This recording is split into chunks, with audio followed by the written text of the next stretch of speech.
Assalamualaikum warahmatullahi wabarakatuh. Jumpa lagi di mata pelajaran prakarya kelas 8 semester ganjil dengan Bapak Rahmat Mulyadin. Ya, anak-anakku kelas 8 semuanya apa kabar? Bapak doakan semoga kalian selalu sehat dan selalu bersemangat dalam melakukan aktivitas pembelajaran di masa pandemi ini. Kita lanjutkan lagi pembelajaran kita tentang kerajinan di kelas 8 semester ganjil. Nah, berbicara tentang kerajinan, ada syarat yang harus kita penuhi untuk perancangan benda kerajinan. Yaitu kita harus memikirkan dulu kegunaan, kenyamanan, keluasan atau flexibility, keamanan atau safety, keindahan atau estetiknya terlebih dahulu. Jadi ada 5 syarat yang harus dipikirkan dulu di awal sebelum kita membuat sebuah karya kerajinan. Yang pertama adalah kegunaan. Benda kerajinan harus mengutamakan nilai praktis, yaitu dapat digunakan sesuai dengan fungsi dan kebutuhannya. Jadi benda kerajinan itu harus ada gunanya. Kalau kita mau membuat sebuah karya kerajinan tapi tidak ada gunanya, itu buat apa? Jadi harus dipikirkan dulu, kita mau bikin sesuatu ada gunanya nggak? Ini buat apa gitu ya? Contohnya misalnya mangkuk, kita mau buat mangkuk, oh ada gunanya, buat apa? Untuk sebagai wadah sayur atau wadah makanan dan lain-lain. Nah, itu berarti ada gunanya. Kemudian celengan, kita mau buat celengan dari tanah liat misalnya. Untuk apa? Untuk menabung, menyimpan uang receh dan sebagainya. Oh, berarti itu ada gunanya celengan tersebut. Kemudian dipikirkan juga unsur kenyamanannya atau comfortable. Benda kerajinan harus menyenangkan dan memberi kenyamanan bagi pemakainya. Misalnya gimana? Misalnya mau buat cangkir, cangkir untuk air panas ya, untuk kopi panas, teh panas. Tetapi tanpa ada pegangan itu kurang, ada yang kurang berasa, ada yang kurang. Nah, dibuatlah sama si pengrajinnya itu pegangannya untuk memegang cangkir tersebut. Nah, berarti yang membuat ini sudah memperhatikan unsur kenyamanannya. Dia membawa cangkir dengan dibawa dari pegangannya. Berarti cangkir ini sudah memenuhi unsur kenyamanannya. Kenyamanannya apa? Yaitu ada pegangan di cangkir tersebut. Jadi pegangan itulah unsur kenyamanannya. Kemudian contoh lainnya misalnya, kamu mau membuat bingkai foto, mau disimpan di atas meja atau di atas lemari. Tetapi tidak bisa karena tidak ada penyangganya, maka dibuatlah penyangga tersebut. Nah, penyangga ini sudah memenuhi unsur kenyamanan sehingga si bingkai foto tidak perlu disandarkan di gelas atau disandarkan di tembok, sudah bisa berdiri sendiri di atas meja atau di atas lemari. Berarti kamu membuat bingkai foto sudah memenuhi unsur kenyamanan. Yang ketiga adalah unsur keluasan atau flexibility. Yaitu benda kerajinan harus memiliki keserasian antara bentuk dan wujud benda dengan nilai gunanya. Ya, contohnya gimana? Misalnya mau buat sepatu, bisa membuat sepatu. Tetapi tidak bisa seenaknya membuat sepatu. Misalnya sepatu berbentuk segi lima. Buat apa? Sepatu kan untuk kaki. Berarti harus sesuai dengan anatomi dan ukuran kaki. Kaki bentuknya seperti apa? Oh, seperti kaki. Terus ukurannya apa? Untuk siapa ini sepatu? Untuk anak kecil. Berarti ukurannya sesuaikan dengan kaki anak kecil. Oh, untuk wanita. Berarti sesuaikan ukurannya untuk sepatu wanita dan sebagainya. Jadi harus disesuaikan dengan anatomi dan ukuran kakinya kalau mau buat sepatu. Begitu pula kalau mau membuat topi misalnya. Topi harus disesuaikan dengan anatomi dan ukuran kepala. Bentuk kepalanya seperti apa? Bulat atau seperti apa? Rata-ratanya, umumnya orang seperti apa? Ukuran kepala rata-ratanya berapa? Jadi harus diperhitungkan dulu unsur keluasannya. Tidak hanya membuat saja ya. Nah, itu unsur yang ketiga. Kemudian yang keempat adalah harus dipikirkan juga keamanannya. Benda kerajinan tidak boleh membahayakan pemakainya. Jadi kalau kamu buat karya kerajinan, sebuah karya kerajinan, tapi kalau berbahaya untuk pemakai, buat apa ya? Orang juga malah tidak akan mau pakai gitu. Misalnya mau bikin piring dari serat kelapa misalnya. Juga harus dipertimbangkan komposisi zat, pelapis, atau pewarna yang dipakainya agar tidak berbahaya atau tidak beracun, tidak mengandung unsur-unsur zat kimia yang berbahaya. Karena piring ini kan untuk menyimpan makanan atau untuk makan. Jadi tidak boleh ada zat-zat berbahaya atau zat-zat yang beracun di piring tersebut, baik pewarnanya maupun bahan bakunya, bahan dasarnya. Kemudian kursi, misalnya mau buat kursi dari rotan misalnya. Nah, kursi juga dari rotan yang dibuat tadi harus sudah dihaluskan. Misalnya ada yang masih tajam-tajamnya, itu tidak boleh, ya. Tidak boleh ada yang tertinggal bagian yang tajam dan berbahaya saat diduduki. Atau kekuatannya juga dipikirkan. Pada saat diduduki, jeblos apa enggak? Gitu ya. Jadi itu sudah memikirkan unsur keamanannya. Kemudian juga harus dipikirkan pada saat membuat karya kerajinan harus dipikirkan juga keindahannya. Benda yang indah mempunyai daya tarik lebih dibandingkan benda yang biasa-biasa saja. Keindahan sebuah benda dapat dilihat dari bentuknya, dari hiasan dan ornamen tambahannya, dan dari bahan bakunya.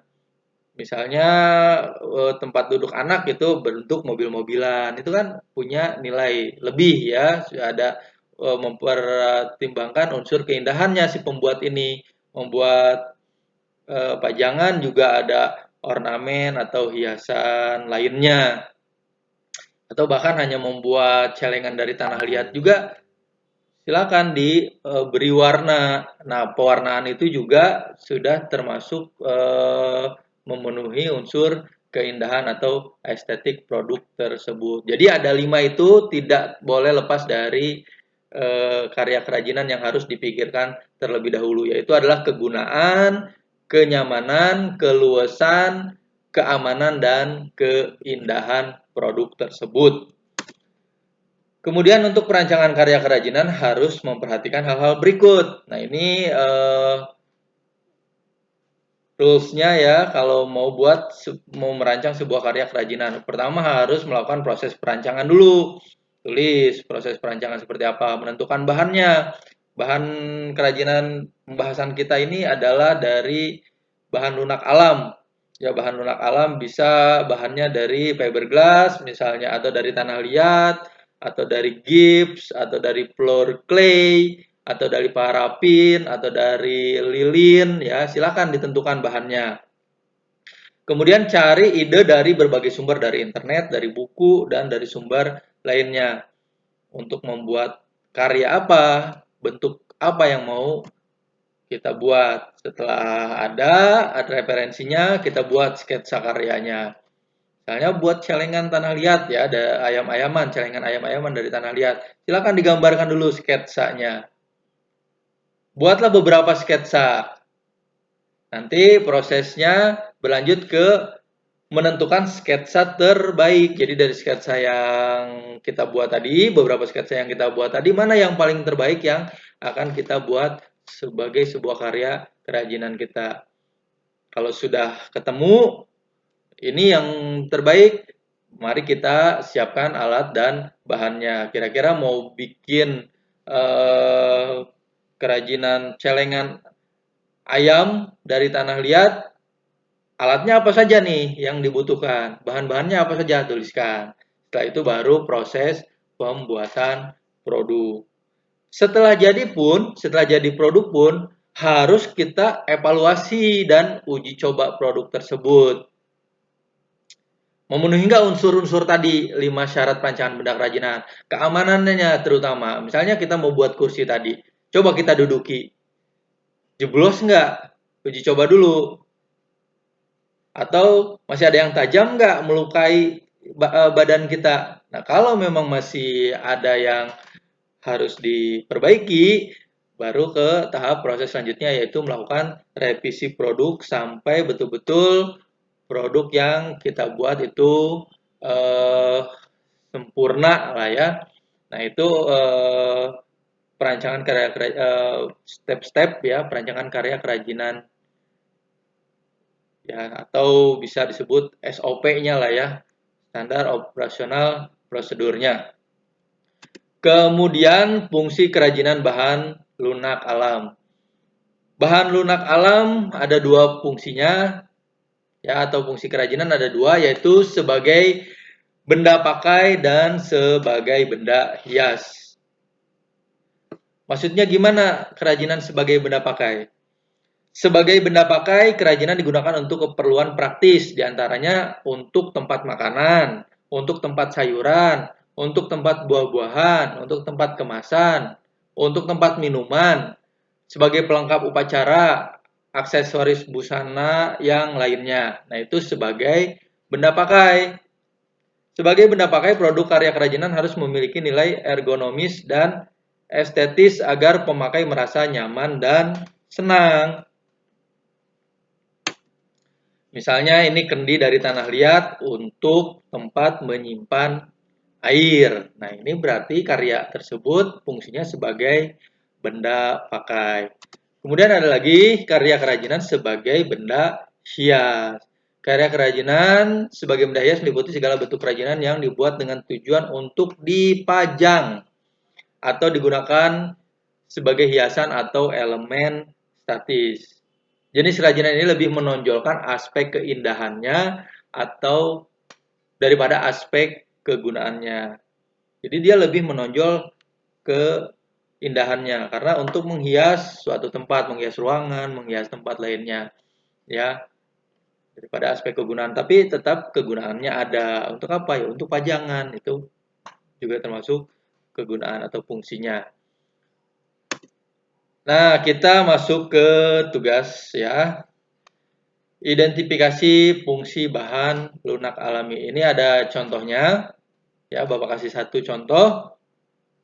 Misalnya ada rompi dari kulit. Silakan diisi fungsi kerajinannya untuk apa. Ini diisi dulu contoh. Fungsi rompi adalah sebagai benda pakai. Nah, ini contoh ya. Kenapa disebut fungsinya sebagai benda pakai? Karena rompi digunakan di badan sebagai penutup dan pelindung badan, atau tambahkan keterangan lainnya. Silakan identifikasi gambar di bawah ini dari mulai nomor 1. Ini ada ikan ya, ikan-ikanan fungsinya untuk apa? Kasih keterangan kenapa masuk ke dalam fungsi tersebut. Nomor 2 ada celengan kura-kura dari tanah liat. Kemudian nomor 3 ada cangkir kecil, cangkir mini dari pour clay ya. Kemudian nomor 4 ada sabun dari sabun, bahan sabun. Nomor 5 ada cangkir dari tanah liat. Nomor 6 ada piala dari fiberglass. Sebutkan fungsinya apa. Nomor 7 ada lilin dari bahan lilin ya. Kemudian nomor 8 ada ornamen dari bahan gips ya. Nah, silakan fungsi kerajinannya tuliskan sertai dengan keterangannya. Ya. Baiklah, mungkin itu saja materi kita di video pembelajaran kali ini. Jika ada yang tidak dipahami dan kurang dimengerti, boleh silakan langsung tanyakan. Terima kasih, tetaplah kreatif, teruslah aktif, hidup indah dengan berkarya. Assalamualaikum warahmatullahi wabarakatuh.